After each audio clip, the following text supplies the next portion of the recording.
फौजी की शहादत को सलाम।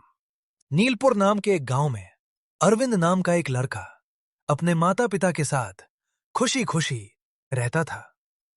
छोटी सी उम्र से बहुत ही समझदार और हंसमुख था। उसके माता पिता सरवन और सुमन उससे बहुत प्यार करते थे। उनकी ये छोटी सी दुनिया बहुत सुंदर थी। अरविंद पढ़ाई में भी होशियार था, लेकिन उसे नहीं पता था कि कुदरत ने उसके लिए क्या सोच रखा था। कुछ दिन बीतते हैं। सुमन हर रोज की तरह उठती है और घर का काम करने लगती है। सुमन का पति भी उठ जाता है और सुमन से कहता है, क्या कर रही हो? कुछ भी तो नहीं, वही रोज का काम। अच्छा लगता है, भूल गई हो? हाँ क्या? अरे आज हमारे बेटे का जन्मदिन है, भाग्यवान। सुमन हंसने लगती है। जी नहीं भूली, मैंने सारी तैयारी कर ली है। दोनों मुस्कुराते हैं। फिर सुमन अरविंद को उठाती हैं। अरविंद हर रोज की सुबह उठकर स्कूल चला जाता है। माँ, मैं जा रहा हूँ। अच्छा बेटा, ध्यान से जाना। पीछे से उसकी माँ बोलती है। सुमन अपने घर के कामों में लग जाती हैं। शाम को उन्होंने अपने घर में एक छोटी सी पार्टी रखी थी, जिसकी तैयारी दोनों पति पत्नी मिलकर करने लगते हैं। सब काम हो जाता है। सुमन अपनी पड़ोसियों के पास जाती है और कहती है, नमस्ते आंटी जी। आज मेरे बेटे का जन्मदिन है, छोटी सी पार्टी रखी है घर में, आपको बुलावा देने आई थी। सुमन की पड़ोसन खुश हो जाती है और कहती है, हाँ सुमन, कोई बात नहीं, मैं भी आऊंगी और अपनी बहू से भी कह दूंगी। सुमन एक दो घर में और बुलावा देकर अपने घर आ जाती है और तैयारियां देखने लग जाती हैं। शाम के समय सुमन घर का काम कर रही होती है कि अचानक उसके पेट में बहुत तेज दर्द होने लगता है, जिसके कारण सुमन जोर से चिल्लाने लगती है। हाय हाय, बहुत दर्द हो रहा है। जिसे सुनकर पड़ोसन सारिका फटाफट से उसके घर आती है और सुमन को लेकर हॉस्पिटल जाती है। हॉस्पिटल जाकर डॉक्टर सुमन को कुछ दवाइयां लिख देता है, जिसे खाकर सुमन को थोड़ा आराम मिल जाता है। शाम होती है। सारे पड़ोसी घर आ जाते हैं। सुमन का पति भी घर आ जाता है। थोड़ी देर में उनका बेटा अरविंद भी आ जाता है। घर देखकर वो बहुत खुश हो जाता है। फिर सब उसका बर्थडे सेलिब्रेट करते हैं। बर्थडे सेलिब्रेशन के बाद सब अपने अपने घर चले जाते हैं। अरविंद अपने माता पिता को इतनी अच्छी पार्टी देने के लिए थैंक्स बोलता है। अरविंद की माँ उसे कहती हैं, बेटा, थैंक्स से काम नहीं चलेगा, तुम्हें मेरा सपना पूरा करना है, याद तो है ना? सब हंसने लगा जाते हैं। सब बहुत अच्छा चल रहा था। कुछ दिन बीतते हैं। अचानक से अरविंद की मां की तबीयत खराब रहने लग जाती है। सरवन सुमन को डॉक्टर के पास ले जाता है, जहां जब उसका ब्लड टेस्ट करवाया जाता है, तब पता चलता है उसको ब्लड कैंसर है, जिससे उनके पूरे घर में उथल पुथल मच जाती है। अरविंद और उसका बेटा सरवन बहुत दुखी रहने लग जाते हैं। अरविंद की मां बहुत ज्यादा बीमार हो जाती है। सरवन हर मुमकिन कोशिश करता है। वो सुमन का इलाज बड़े से बड़े डॉक्टर से करवाता है, पर कोई फर्क नहीं पड़ता। और एक दिन वो अरविंद को छोड़कर हमेशा हमेशा के लिए चली जाती है। अरविंद के पिता इस बात से बहुत टूट जाते हैं। ऐसे ही कुछ साल और बीत जाते हैं। अरविंद अब 14 साल का हो गया था। इसी बीच अरविंद के पिता दूसरी शादी कर लेते हैं। अरविंद इस बात से बहुत टूट जाता है। उसे उसकी मां की बहुत याद आती है। अरविंद की सौतेली मां उसे बिल्कुल पसंद नहीं करती थी। उसे अरविंद की बिल्कुल परवाह नहीं होती। जब जब अरविंद की सौतेली मां उसे तंग करती, उसे उसकी मां बहुत याद आती कि कैसे वो उसको खाना खिलाती थी, उसको प्यार करती थी। अरविंद ये सब सोचकर रोने लग जाता है। अरविंद पढ़ाई में बहुत अच्छा था। धीरे धीरे समय गुजरता है। अरविंद भी बड़ा हो जाता है। अरविंद अपनी पढ़ाई पर पूरा फोकस करता है, जिस कारण उसको स्कॉलरशिप लग जाती है और वो कॉलेज में आ जाता है। अरविंद अपने कॉलेज टाइम में बहुत मेहनत करता है। साथ ही साथ वो अपनी फिटनेस का पूरा ख्याल रखता है। वो पूरी मेहनत करता है क्योंकि उसकी मां उसको आर्मी ऑफिसर बनते देखना चाहती थी। और इस सब में उसका साथ देती है मेघा। मेघा अरविंद की दोस्त ही नहीं, बल्कि वो जगह थी जिसके पास आकर वो सब दुख तकलीफ भूल जाता था। अरविंद के लिए मेघा उसकी जिंदगी बन चुकी थी। वो उसे हर बात बताता था। अरविंद मेघा के साथ अपने हर एक दुख को शेयर। कॉलेज में वो दोनों हमेशा साथ रहते थे। धीरे धीरे अरविंद की मेहनत सफल हो जाती है। वो अपना मां का सपना पूरा कर देता है। वो आर्मी के लिए सिलेक्ट हो जाता है। अरविंद आर्मी की ड्रेस पहनकर मेघा से उसके घर मिलने आता है। मेघा अरविंद को देखकर खुश हो जाती है। इस बात की खबर अरविंद के पिता को भी होती है। वो अपने बेटे की कामयाबी से बहुत खुश होते हैं। लेकिन इस बात से उसकी सौतेली मां बिल्कुल भी खुश नहीं होती। अरविंद जब अपने पिता के पास अपने घर आता है, तब उसकी सौतेली मां मुंह बनाकर साइड में खड़ी हो जाती है। तब उसके पिता अरविंद का स्वागत करते हैं। अरविंद अपने पिता को देखकर खुश हो जाता है। फिर वो अपनी सौतेली मां के पास जाता है और कहता है, माँ देखो ना, आज आपका बड़ा बेटा फौजी बन गया है। अब तो आप मुझसे खुश होंगी। अरविंद की सौतेली मां मुंह बनाते हुए कहती हैं, हाँ, बहुत खुश हूँ।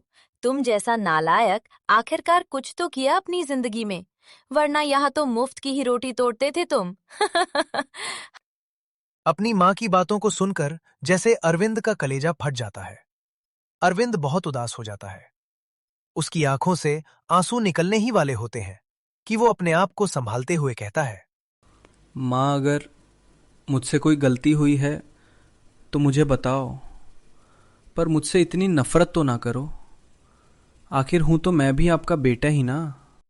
अरविंद की सौतेली मां कहती है, हाँ बेटा तो तू है, लेकिन सगा नहीं सौतेला। और तू मेरे बेटे की जगह कभी नहीं ले सकता, चाहे तू मेरे लिए आसमान से तारे क्यों ना तोड़ लाए। अरविंद अपनी मां की बातों को सुनकर बहुत ज्यादा दुखी हो जाता है और वहां से चला जाता है। कुछ दिन बीतते हैं। अरविंद की पोस्टिंग हो जाती है।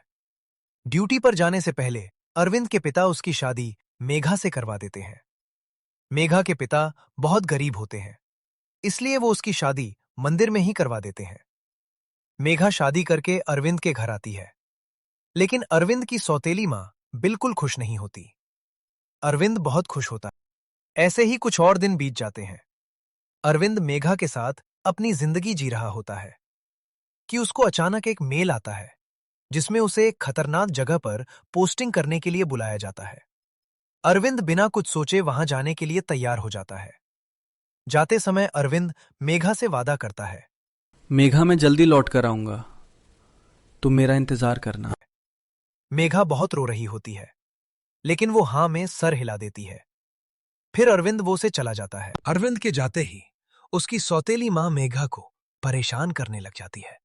दिन रात वो ताने देकर मेघा के पीछे ही पड़ जाती है। वो उसका जीना हराम कर देती है। अरविंद अपने वहां कुछ पैसे मेघा के लिए भिजवाता है, लेकिन अरविंद की सौतेली मां उन पैसों को रख लेती है। वो मेघा को एक एक रुपए के लिए मोहताज कर देती है।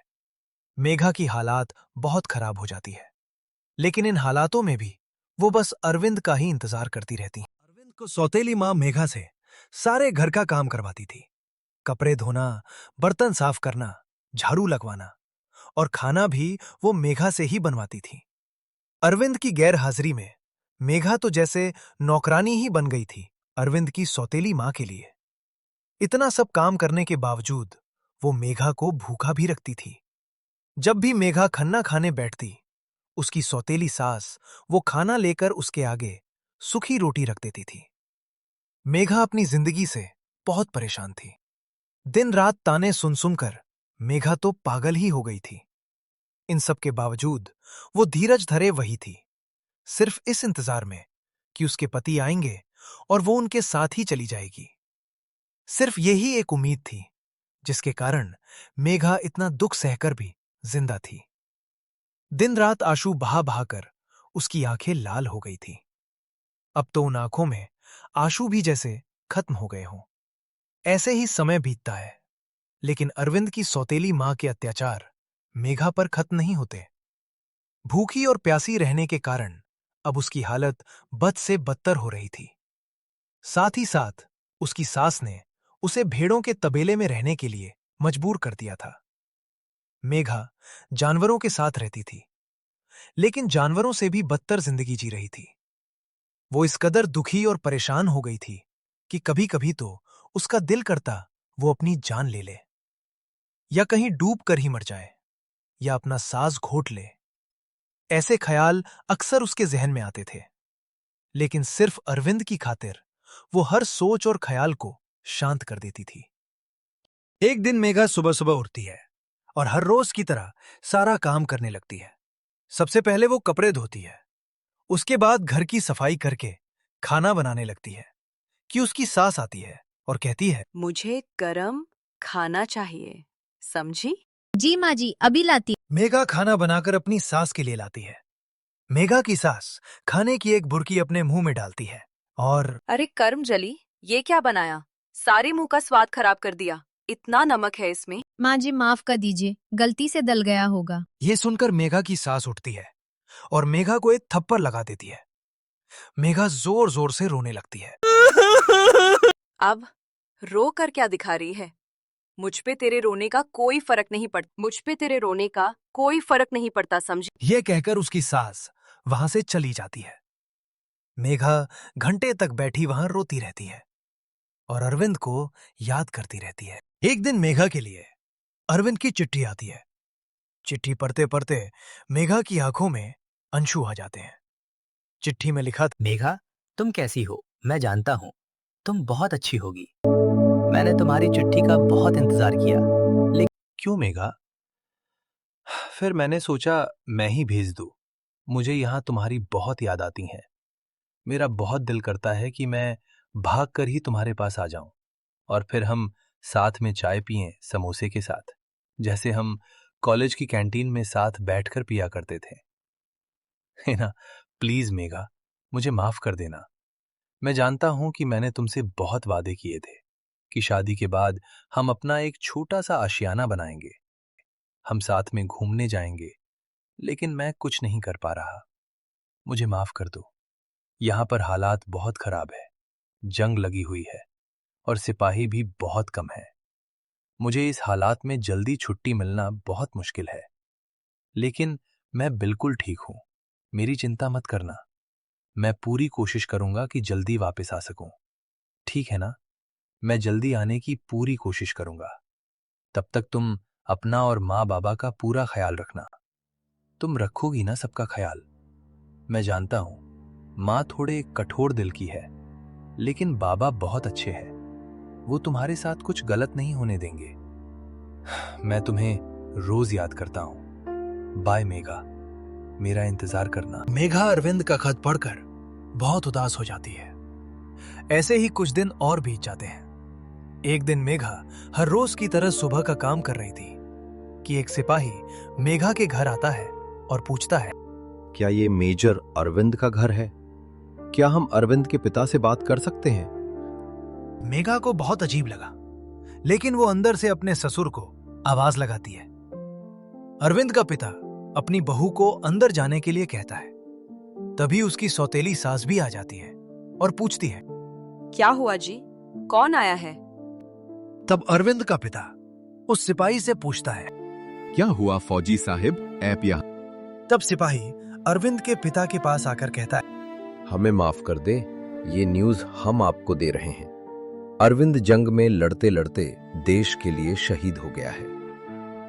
ये सुनते ही अरविंद के पिता तो जैसे बेहोश हो जाते हैं और अरविंद की सौतेली मां चीखने लगती है। तभी मेघा दौड़ी दौड़ी बाहर आती है और अपने सास ससुर से पूछती हैं, क्या हुआ माँ जी पिताजी?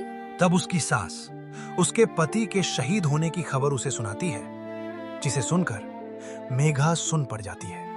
वो न कुछ बोल पाती है, न आंसू उसकी आंखों से निकलते हैं। उनके परिवार की छींकें सुनकर पड़ोसी भी दौड़े दौड़े आते हैं और सब ये सुनकर बहुत दुखी होते हैं। तभी सिपाही उन्हें बताता है कि अरविंद की बॉडी अभी तक नहीं मिली है। हम उसकी खोज कर रहे हैं, लेकिन इतना पक्का है कि अरविंद अब हमारे साथ नहीं है। अरविंद की शहीद होने की खबर सुनकर मेघा की तो जैसे दुनिया हिल जाती है। अब उसकी जिंदगी में सिवाय उदासी के कुछ नहीं बचता। अरविंद की याद में मेघा पागलों की तरह हो जाती है, क्योंकि अरविंद मेघा की जिंदगी था। उसे लगता है जैसे उसकी जिंदगी उससे छीन गई हो। मेघा अब एक कोने में उदास पड़ी रहती। ना कुछ खाती ना कुछ पीती, बस एक कोने में पड़ी रहती। अब उसकी जिंदगी में सिर्फ दुख ही बचा था। अरविंद की याद में मेघा की जिंदगी के कई महीने ऐसे ही बीत जाते हैं। मेघा की सास उसके पास आती हैं और कहती हैं, अरे कर्मजली, यहाँ कब से पड़ी हैं? अपने पति को तो खा गई, अब किसके बारे में सोच रही हैं? कितने समय से मैं ही काम में लगी हूँ। उठ, घर का काम कर। यहाँ फ्री का खाना नहीं मिलता, समझी? मेघा के ऊपर उसकी सास की कड़वी बातों का कुछ फर्क नहीं पड़ता। मेघा को चुप और शांत देखकर उसकी सास को और गुस्सा आ जाता है, इसलिए वो उसे बाजू से उठाती है और घर के बाहर पटक देती है। अब यही पड़ी रहे या यहाँ से कहीं जाकर मर जा, हमें कोई फर्क नहीं पड़ता। निकल। मेघा बिल्कुल शांति से खड़ी होकर वहां से चली जाती है। वो एक जंगल में जाकर रुकती है और बहुत रोती है। उस दिन वो सारी रात रोती रहती है। वो ऐसे रोती है जैसे रो रो कर अपने मन का सारा दुख खत्म कर रही हो। फिर वो रोते रोते वहीं सो जाती है।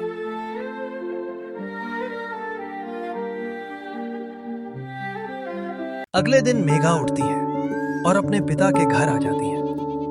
अपनी बेटी की ऐसी हालत देखकर उसका पिता बहुत दुखी होता है और कहता है, बेटी, ये क्या हुआ तेरे साथ? कितने अरमानों से भेजा था। बेटी, मुझे माफ कर दे। ये बोलकर उसका पिता रोने लगता है। तब मेघा अपने पिता से कहती है, पिताजी, जो होना था वो तो हो गया, अब रोने का कोई फायदा नहीं, और इस सब में आपकी कोई गलती नहीं है। आप अंदर चलिए, मैं आराम करनी चाहती हूँ।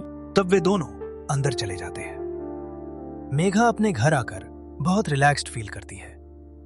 मेघा कुछ दिन घर रहती है। उसके बाद एक दो जगह जॉब के लिए अप्लाई करती है। खुश नसीबी से उसे एक मल्टीनेशनल कंपनी में जॉब मिल जाती है। जॉब पाकर भी मेघा खुश नहीं होती।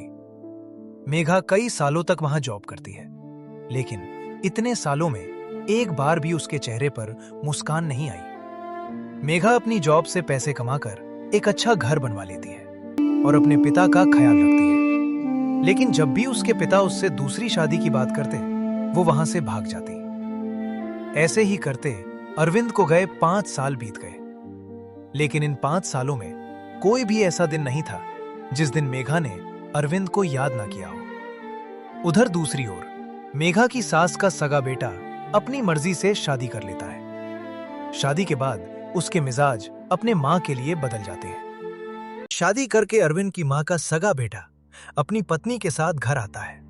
तब सुमित्रा, आ गए मुंह उठाकर। तुम जैसी औलाद से अच्छा तो मैं बिन बच्चों के ही रह जाती। शर्म नहीं आई इस बेगैरत के साथ मुंह काला करते? और तू कल मुही अपने माँ बाप की ना हुई, हमारी तो क्या ही होगी। चल निकल यहाँ से। अमीर लड़का देखा नहीं कि चली फसाने। ये सुनकर सुमित्रा का सगा बेटा अमन गुस्से में आ जाता है और कहता है, बस करो माँ होकर अपने बेटे बहू के लिए ऐसी बातें बोलते, शर्म नहीं आ रही? एक बात कान खोलकर सुन लो, मैं और मेरी पत्नी तो यही रहेंगे। तुमको रहना है तो चुपचाप रहो, वरना अपना बोरिया बिस्तर बांधो और निकलो यहाँ से। तब सुमित्रा छटपटाते हुई कहती हैं, बेटा ये क्या बोल रहे हो? इस लड़की के लिए मुझे घर से निकलोगे? अरे माँ हूं मैं तुम्हारी, कुछ तो शर्म करो। अरे तुम्हारे लिए मैंने क्या कुछ नहीं किया, तुम्हें पला पोसा, इतना बड़ा किया। अरे तुम्हारे लिए ही तो मैंने उस अरविंद की बहू मेघा से पीछा छुड़वाया, ताकि ये सारी प्रॉपर्टी तुम्हारी हो सके। अरे बचपन से लेकर अब तक कितने जुल्म किए मैंने उस पर, अपनी मुट्ठी में रखा उसे, सिर्फ और सिर्फ तुम्हारे लिए, और आज ये सिला दे रहे हो तुम मेरे प्यार का। तब उसका बेटा अमन ऊंची आवाज करता हुआ कहता है, अरे बुढ़िया चुप, कैसी माँ है तू? हाँ, मेरा मुंह मत खुलवाओ, समझी? अरविंद मत समझ लेना मुझे, जो चुपचाप देखता रहे। इसको हाथ भी लगाया ना तो मुझसे बुरा कोई नहीं होगा। और हाँ, जो भी तुमने किया अपने लिए किया, अपने ऐसों आराम के लिए किया। वो मेघा तो घर का सारा काम कर देती थी तुम्हारा, तुम आराम से पड़ी रहती थी। यही तो चाहती थी तुम। अब भी जो कर रही हो अपने लिए ही कर रही हो। एक बात ध्यान से सुन लो, मेरी पत्नी को तंग करने से पहले 1000 बार सोच लेना। मैं सहन नहीं करूंगा। अपने बेटे की बातों को सुनकर सुमित्रा बहुत दुखी हो जाती है और वहां से चली जाती है। सुमित्रा की बहू भी उसके ही जैसी थी। वो कहते हैं ना, जैसा बोओगे वैसा ही काटोगे। कुछ ऐसा ही सुमित्रा के साथ हो रहा था। जो सुमित्रा ने मेघा के साथ किया, उसका फल वो अब भोग रही थी। सुमित्रा पर समय की मार कुछ ऐसी पड़ी कि वो बहुत बीमार रहने लगी। उसका पति तो पहले ही अपने बेटे अरविंद के दुख के कारण घर छोड़कर चला गया था। अब बचा उसका बेटा और बहू, जिन्हें उसकी कोई परवाह नहीं थी। वो उसे दवाई तो क्या ही दिलाते, उसकी बहू तो उसे ना तो खाना ही देती और ना ही उसकी सेवा करती। सुमित्रा सारा दिन बिस्तर पर पड़ी रहती और आवाज लगाती रहती, लेकिन उसकी कोई नहीं सुनता। उसकी बहू सुमित्रा पर बहुत अत्याचार करती। धीरे धीरे उसकी तबीयत बहुत खराब रहने लगी। एक दिन सुमित्रा बिस्तर पर पड़ी अपने बेटे को आवाज लगा रही थी कि उसकी बहू उसके पास आती है और पूछती है, क्या हुआ बुढ़िया, क्या चाहिए तुमको? अरे बेटा पानी ला दो, और कुछ नहीं चाहिए, गला बहुत सूख रहा है। हाँ, अब तुझे पानी ला कर दूं, फिर रोटी, फिर तेरे पाँव भी दबाऊं, है ना? नौकरानी बनाना चाहती हैं तू मुझे? क्या समझती हैं तू मुझे? कोई पानी वानी नहीं मिलेगा, चुपचाप पड़ी रह, वरना गला दबा दूंगी। ये बोलकर अमृता वहां से चली जाती है और अपने कमरे में आराम करने लगती है। दूसरी ओर उसकी सास का पानी न मिलने के कारण बुरा हाल हो जाता है। वो बार बार अपनी बहू को आवाज लगाती है, लेकिन वो कोई जवाब नहीं देती। फिर सुमित्रा खुद ही उठकर पानी लेने लगती है। वो अपने बिस्तर से उठी ही थी कि उसे चक्कर आने लगते हैं और वो चक्कर खाकर गिर जाती है और शाम तक वही पड़ी रहती है। एक पूरा दिन बीत जाता है।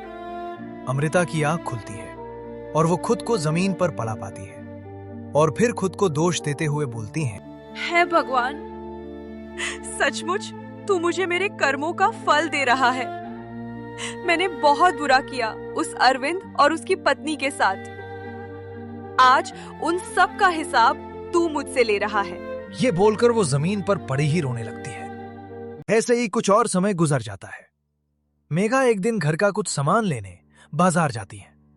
तभी उसे उसके ससुर एक रोड पर रोटी की भीख मांगते मिलते हैं, जिसे देखकर मेघा का दुख दर्द से भर जाता है। वो भागकर उनके पास जाती है और कहती है, पिताजी आप यहाँ, वो भी इस हालात में?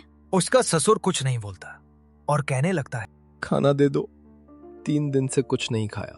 ये सुनकर मेघा का दिल भर आता है और आंखों से अश्रु बहने लगते हैं। मेघा उन्हें उठाती हैं और घर ले आती हैं। अपनी समधी की ये हालत देखकर मेघा के पिताजी भी हैरान हो जाते हैं। मेघा उन्हें खाना देती है। फिर मेघा के पिता उन्हें नहलाते हैं। वो उनके साथ ही रहने लगते हैं। वो उन दोनों का पूरा ख्याल रखती हैं। अरविंद को गए अब 8 साल बीत चुके थे, लेकिन फिर भी मेघा को यही लगता कि शायद एक दिन कहीं से उसकी कोई खबर आ जाए। बस इसी उम्मीद में वो अपनी जिंदगी के दिन काटने लगती है। एक दिन मेघा सुबह सुबह उठती है, अपने घर की सफाई करती है, फिर सबके लिए खाना तैयार करती है और कपड़े धोकर बाहर सुखाती है। फिर वो अपने पूरे परिवार के साथ खाना खाने बैठ जाती है। तभी अचानक से उसके घर की घंटी बजती है, जिसे सुनकर मेघा उठती है और दरवाजा खोलने जाती है। तब अचानक से मेघा जैसे बेहोश होने लगती है और तभी कोई उसे पकड़ता है और कहता है, मेघा तुम कैसी हो मेघा? मैंने तुम्हें बहुत याद किया। कितना टाइम हो गया हमको मिलने, है ना? ये और कोई नहीं, अरविंद था जो दरवाजे पर था। उसे देखकर उसके पिता भी चिल्ला उठते हैं, अरविंद तुम! सारे घर में खुशियां गुंज उठती है। अरविंद को सही सलामत पाकर मेघा और उसके परिवार वाले बहुत खुश हो जाते हैं। अरविंद उन सबको बताता है कि जंग में गोली लगने के बाद वो एक जंगल में पहुंच जाता है और बेहोश हो जाता है। जब उससे होश आता है तो वो एक कबीले वाले के घर होता है जिन्होंने उसकी जान बचाई थी। वो उसे बताते हैं कि वो कोमा में चला गया था। तब वो वहां से लौटकर घर आ जाता है और इसके बाद वो सब खुशी से रहने लगते हैं। ये कहानी हमें सिखाती है कि कैसे एक सिपाही हमारे देश की रक्षा के लिए अपनी जान तक की परवाह नहीं करता। हमें हर फौजी का और उसके परिवार का सम्मान करना चाहिए। इस कहानी की हैप्पी एंडिंग हुई, लेकिन हमारे आसपास बहुत सारे ऐसे परिवार हैं जिन्होंने अपने प्रियजनों को खोया है। ये हमेशा याद रखें, असल जिंदगी ऐसी नहीं होती।